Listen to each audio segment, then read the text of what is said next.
El archivo que nunca debió abrirse. Al final de esta historia, un documento sellado provocará el cierre de un bosque entero en pleno siglo XXI. Pero todo comienza con una advertencia escrita hace más de 500 años. No sigas el rastro del duende. La imagen se abre con un bosque europeo acordonado, cámaras térmicas barriendo la niebla espesa, árboles centenarios inmóviles como testigos cansados. En el año 2021, autoridades ambientales sellan la zona tras una serie de desapariciones sin explicación. No hay huellas humanas, no hay animales, no hay sangre. Solo marcas pequeñas, profundas, como si algo antiguo hubiese vuelto a caminar erguido. La escena corta a un archivo eclesiástico subterráneo iluminado por lámparas amarillentas.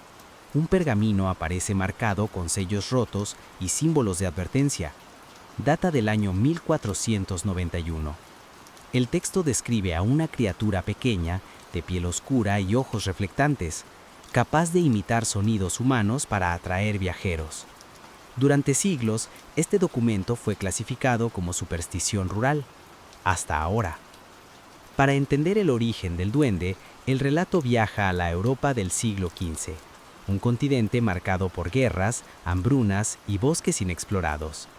En regiones montañosas del norte, aldeas enteras desaparecen sin registro oficial. Los mapas de la época muestran zonas tachadas, literalmente borradas. Los cronistas hablan de algo que observa desde abajo. Se muestran ilustraciones antiguas junto a recreaciones hiperrealistas, huellas pequeñas con dedos alargados, impresas en barro endurecido. Siempre aparecen en grupos de 3, nunca más. Los registros coinciden en un patrón inquietante. Las huellas comienzan junto a caminos y terminan abruptamente, como si la criatura se elevara o se desvaneciera.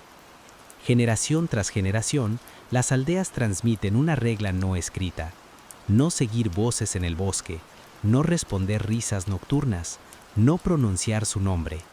El duende deja de ser un ser físico y se convierte en una presencia cultural, un miedo heredado. Sin embargo, los registros de desapariciones continúan, espaciados, constantes, imposibles de negar. En el siglo XVIII, con el auge del pensamiento racional, el mito es descartado oficialmente. Archivos son cerrados, testimonios ridiculizados. El duende es reducido a folclore infantil. Pero esta negación coincide con un cambio perturbador. Los ataques ya no ocurren en aldeas aisladas, sino cerca de rutas comerciales, como si la criatura aprendiera. El episodio cierra revelando un mapa moderno superpuesto con registros antiguos. Todos los eventos convergen en un mismo corredor forestal que sigue activo hasta hoy. Si el duende no es un mito, sino una entidad adaptativa, ¿qué ocurre cuando deja de esconderse? El archivo termina con una frase añadida siglos después, escrita con tinta distinta. Ya no caza por hambre, caza por memoria. La criatura aprende a observar. La historia retoma el corredor forestal señalado al final del episodio anterior. No es un bosque cualquiera. Atraviesa lo que hoy son 3 países distintos y ha sobrevivido intacto desde la Edad Media. A partir del año 1612, los registros cambian de tono. Ya no se habla solo de desapariciones, sino de observación. Personas que regresan del bosque aseguran haber sido seguidas durante días, incluso semanas, por algo que nunca se deja ver del todo. El duende ya no ataca de inmediato, aprende. Cartas privadas de comerciantes y viajeros aparecen sobre la pantalla. Fechadas entre 1620 y 1640, describen la misma sensación. Pasos que imitan el ritmo humano, respiraciones demasiado cercanas, risas breves y agudas. Ninguna autoridad actúa. En plena expansión comercial europea, admitir la existencia de algo así habría paralizado rutas enteras. El silencio se convierte en política. Durante el siglo XVII, las guerras empujan a civiles a esconderse en zonas boscosas. Es entonces cuando el duende parece multiplicar su presencia. No hay más criaturas, pero sí más encuentros. La criatura no protege el bosque, lo utiliza. Cada conflicto humano amplía su territorio de caza.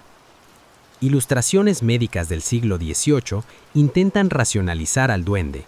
Se lo dibuja como un humano deformado, con extremidades demasiado largas y cráneo irregular. Sin embargo, los detalles coinciden en algo imposible. Los ojos reflejan la luz como los de un animal nocturno. Para la ciencia de la época, esto no encaja en ninguna clasificación conocida. En el año 1703 ocurre algo inédito.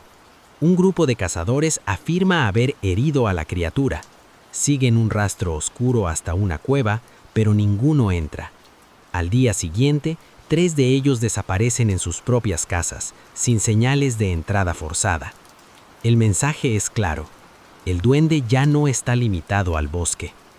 A partir de ese momento, los patrones cambian de nuevo. El duende parece entender horarios humanos, rutinas, incluso cerraduras. No se registran ataques impulsivos. Todo es selectivo. La criatura estudia a quienes entran en su territorio como un depredador inteligente, pero también como un reflejo oscuro de la humanidad. En el año 1749, una orden religiosa compila todos los casos conocidos y sella el informe. El documento concluye que la criatura no puede ser erradicada, solo contenida mediante aislamiento del área. El informe termina con una advertencia: si el bosque cae, la criatura no tendrá motivo para quedarse. Regresando al presente, imágenes satelitales muestran cómo ese mismo bosque ha comenzado a ser talado en los últimos años. Si el duende aprendió a observar y adaptarse, ¿qué hará cuando pierda su último escondite? Una risa lejana, apenas perceptible, atraviesa la pantalla. Cuando el mito cruza la frontera.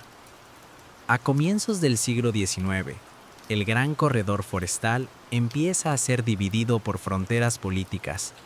Nuevos países, nuevas leyes, nuevos mapas. Pero el bosque no entiende de naciones. En el año 1812, las desapariciones ahora ocurren en zonas que jamás habían tenido leyendas del duende. El mito no se transmite, se desplaza. Periódicos locales del siglo XIX comienzan a publicar notas ambiguas: hombre extraviado, niño no localizado, ruidos inexplicables. El lenguaje cambia para evitar el pánico, pero el patrón es idéntico. Donde el bosque avanza, el miedo lo sigue. Por primera vez, se documentan encuentros en las afueras de pueblos, graneros, establos, caminos rurales. El duende ya no depende de la espesura. Aprende a moverse en espacios humanos sin ser visto. Ya no es un guardián del bosque, es un producto de la expansión humana.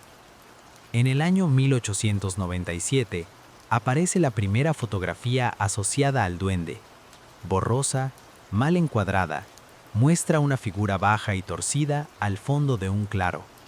Durante décadas se consideró un fraude.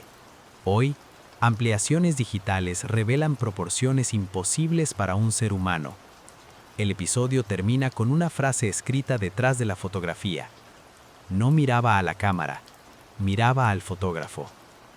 El siglo que intentó matarlo. El siglo XX comienza con confianza absoluta en la ciencia. Todo puede medirse, clasificarse, eliminarse. El duende se convierte en objeto de estudio clandestino. Equipos de exploración entran al bosque entre los años 1910 y 1930. Ninguno logra documentarlo directamente. Algunos no regresan. Las guerras mundiales desvían la atención. El bosque es usado como escondite, paso estratégico, fosa común. Los informes de encuentros aumentan, pero son clasificados como trauma de combate. El duende se oculta detrás del horror humano. En el año 1948, un proyecto gubernamental intenta capturarlo usando trampas industriales. El resultado es devastador.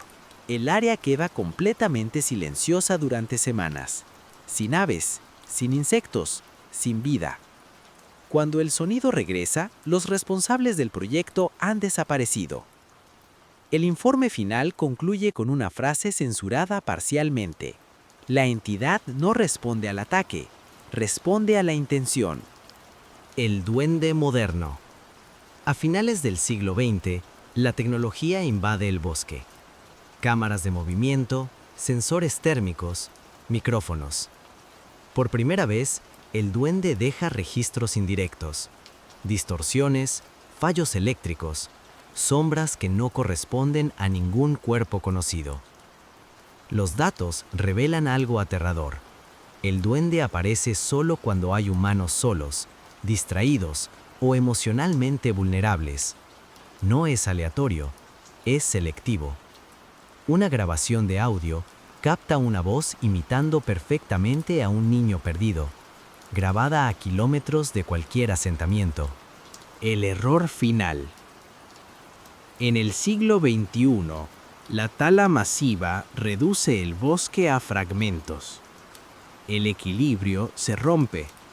El duende comienza a aparecer en zonas urbanas periféricas. Ya no se esconde. Comunidades enteras abandonan pueblos cercanos. No hay orden oficial, solo miedo. Un último registro visual muestra al duende completamente iluminado, por primera vez. La verdad enterrada. Los archivos más antiguos revelan la verdad. El duende no nació criatura, fue humano. Un niño abandonado durante una hambruna medieval que sobrevivió adaptándose al bosque. Generaciones después, ya no era humano, pero tampoco algo distinto. La mutación no fue mágica, fue lenta. El bosque lo moldeó. La pregunta final emerge. Si nació humano, ¿sigue recordándolo? El último acuerdo. Las autoridades sellan el bosque definitivamente, no por protección ambiental, sino como tregua. La actividad cesa. El duende desaparece de los registros. La historia termina donde empezó, un bosque intacto. Pero mientras exista alguien dispuesto a cruzar sin respeto, el duende no habrá terminado su historia. La última sombra. El bosque finalmente se encuentra sellado. Cercas, advertencias y cámaras vigilantes intentan contener lo que durante siglos ha sido libre. La humanidad cree haber ganado. Los registros de desapariciones cesan, las aldeas cercanas vuelven a respirar y los científicos cierran sus archivos. Todo parece tranquilo, pero el narrador advierte, la paz es relativa. El duende no desapareció, simplemente se adaptó a la espera. Durante siglos aprendió a observar, a desaparecer en las sombras y a usar la memoria de quienes lo buscaron. Hoy su territorio ha sido reducido, pero su inteligencia lo hace impredecible.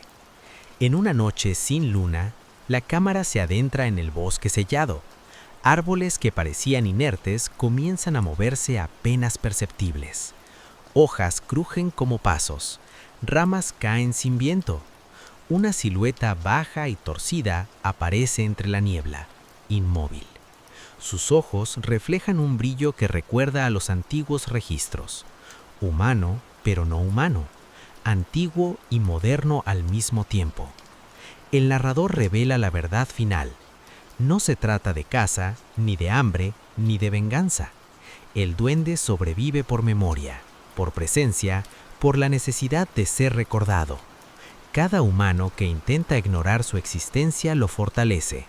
Cada curiosidad humana lo alimenta. El episodio culmina con un giro silencioso. Una cámara olvidada en la entrada del bosque graba, por última vez, una figura que desaparece en la oscuridad, dejando solo su sombra proyectada contra los árboles. La cámara se apaga lentamente y el narrador susurra. Si alguna vez escuchas risas donde no debería haber nadie, recuerda, él sigue ahí, esperando, paciente, eterno. El bosque vuelve a la calma aparente, pero el espectador sabe que la historia no ha terminado. El duende sigue, invisible, en la memoria de todos los que lo miraron.